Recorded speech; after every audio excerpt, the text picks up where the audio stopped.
Hi, I'm Dr. Pete Esdale, and welcome to this segment on innate energy. I'd just like to explain a few things about what we do and why we do it. I've been a chiropractor for over 30 years, but it wasn't getting the results I anticipated. But for those of you that may not know a lot about chiropractic, it came about in 1895 with D.D. Palmer.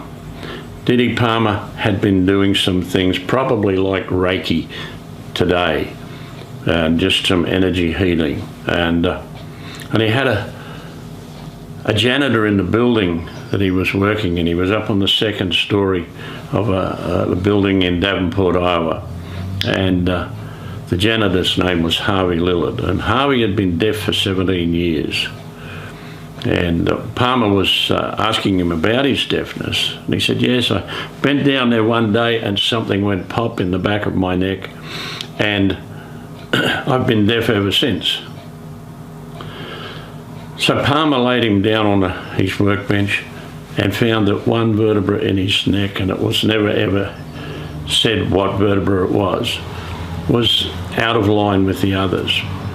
And he put a thrust in there with his hands, and he did the same the next day. And Harvey Lillard got up and he walked to the window up on the second story building, and he could hear the horse-drawn traffic on the cobblestones downstairs. First time in 17 years. Palmer thought he'd found a cure for deafness, so he advertised that, and a lot of these people came in, but not everybody's deafness was cleared. But what Palmer did notice, that a lot of other things were cleared when you started to adjust that spine. Now, up till this point, osteopathy was the flavour of the month. And the philosophy, or the understanding, the premise that osteopathy worked on, as I believe, was that we got sick because the blood became stagnant in our body. So they would massage and manipulate the spine or all sorts of areas of the body to stimulate the blood flow. But what Palmer said, it wasn't the blood flow, but it was nerve supply from the brain to the body. And he found that different segments of the body were related to different organ systems, and as we adjusted them, then health was restored. And he did this for quite a few years, and then his son came along, and his son was a bit of an upstart, BJ Bartlett Joshua Palmer, and but he started to study. Unfortunately for chiropractic, X-ray was discovered the same year that Palmer adjusted Harvey Lillard. And so BJ started using X-ray, and with the help of some other people, they determined that that first and second vertebra was the most important. He said to his father, you know, there must be a common denominator. Why are we adjusting all these segments when, this first vertebra is out of line? And so in the late 1920s, he presented his findings to the chiropractic profession, and he called his technique hole-in-one. You adjust one vertebra and you correct the whole spine. Now, I've been basically working on that premise for most of my 30-odd years as a chiropractor. I'm not a registered chiropractor anymore, and I need to point that out because I gave that away in 2015. So when we work on that premise, we learn a lot more about what's going on. Chiropractic's that good that even mediocre chiropractic can make a fair difference. But what I was doing, I'd adjust people, and the next time you saw them, you'd have to do the same thing and the same thing. And then I started to call that Groundhog Day chiropractic. If you ever saw the movie Groundhog Day, if you don't learn the lesson, you get it all over again. And so we started studying, and I started to travel to the States and study with some of the best people I could find over there. And there's some brilliant technicians, but they weren't understanding the full story.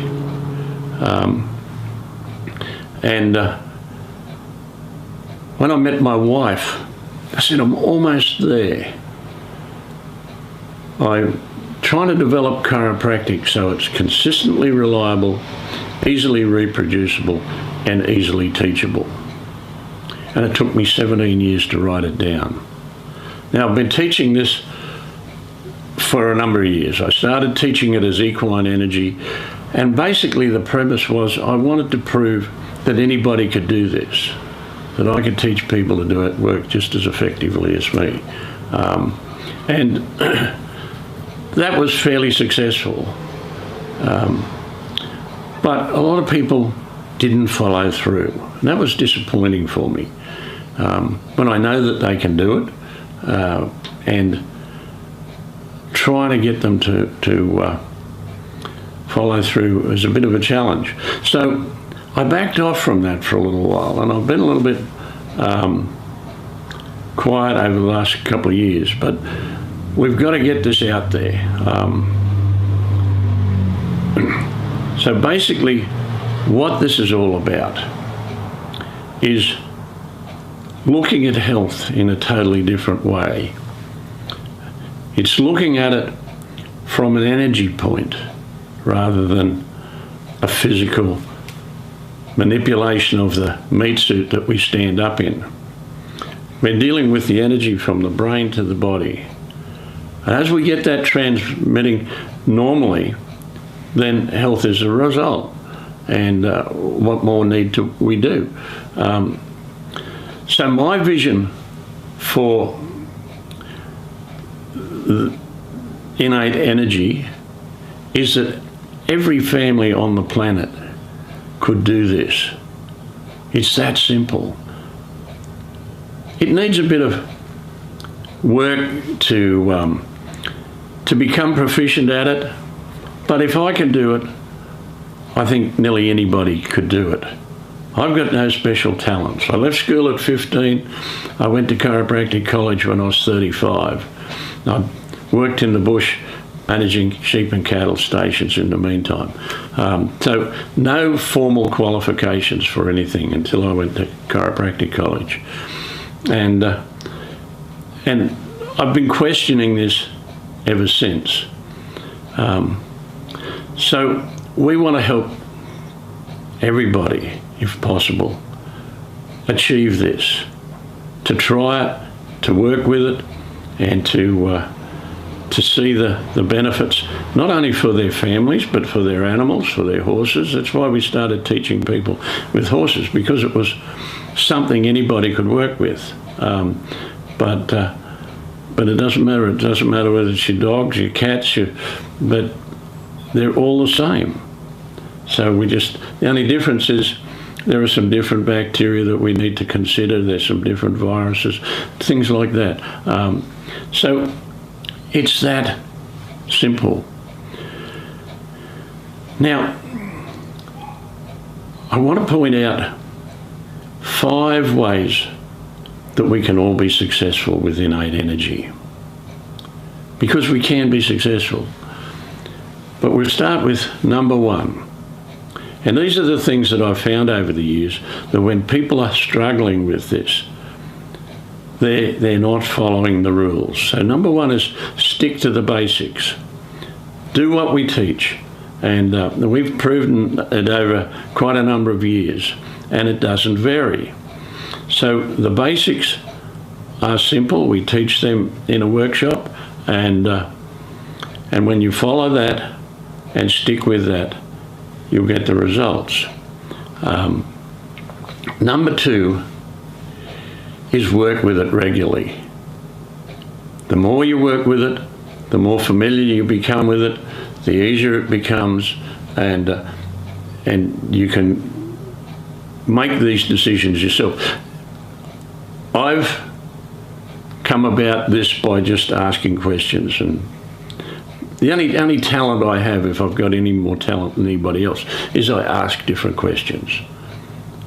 And so we've been doing that for quite a few years. Now, as you work with it regularly, you start to understand it better, and then you can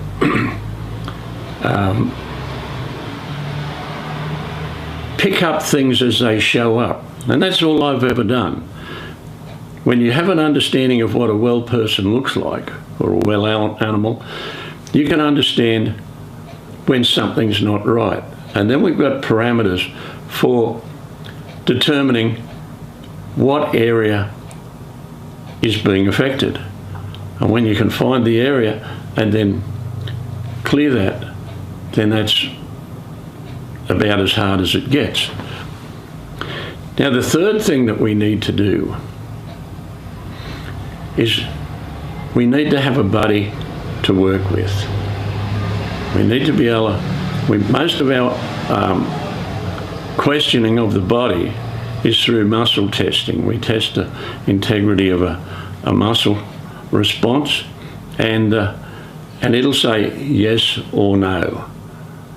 And that's all we can get. So sometimes it's a 20-question thing about what we want to find out, but knowing that it's either going to say yes or no, and then we start to get a bit smart about that.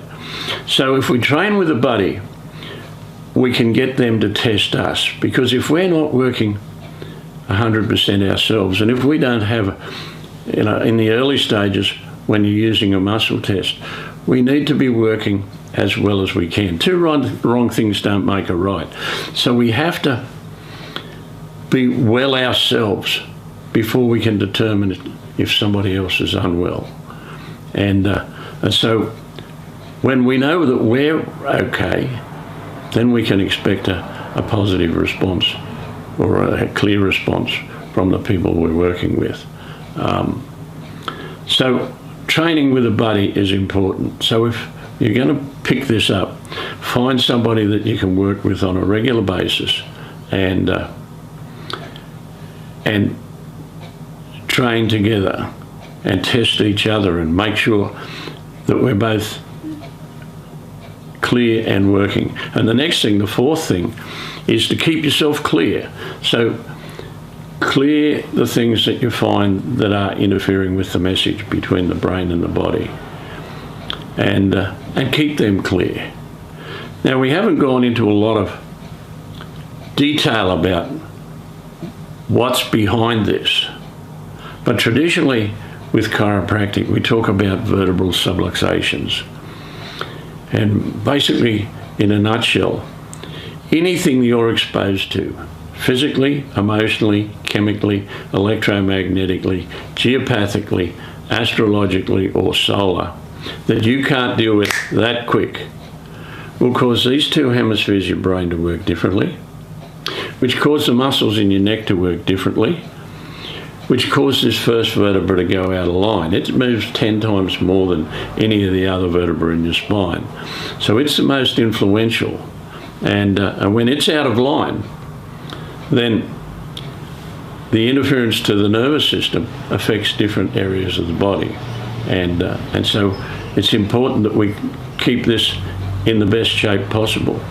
And we've been able to identify a large number of things that consistently cause this to go out of line. And so once you understand that, then you can go in there and clear that, and it works just about every time. Now, some things are more difficult than others to clear, but basically that's the premise we're working on. And so if you're keeping yourself clear, then you're able to read the people or animals that you're working with easier. And the fifth thing that we need to consider is we need to stay current with our understanding. Now, when I see a lot of people that are having trouble with this work, is that they don't study their handbook. We've got a workbook that outlines the basic premise of it all, what it's all about, and they've never ever read it. And so we need to be familiar with the basic understanding of it all and read that handbook and work through it. Often people will say to me, oh, well, you never taught us that. But when you go back through the workbook, it's exactly what we taught them. And but they've never picked it up. And so these are the 5 things. Stick to the basics. Work with it regularly. Train with a buddy. Keep yourself clear and stay current with understanding. And I find new things all the time, and we try and keep that in front of people. And so they're the things that we need to be considering all the time. As if I find something, if you find something, I'd like you to let me know, and we can test that premise and see if that's consistently reliable, because that's the key. Things have got to be consistently reliable. And this stuff that we've done over the last 20 years has been consistently reliable. The things I found back then are still as true as they are today.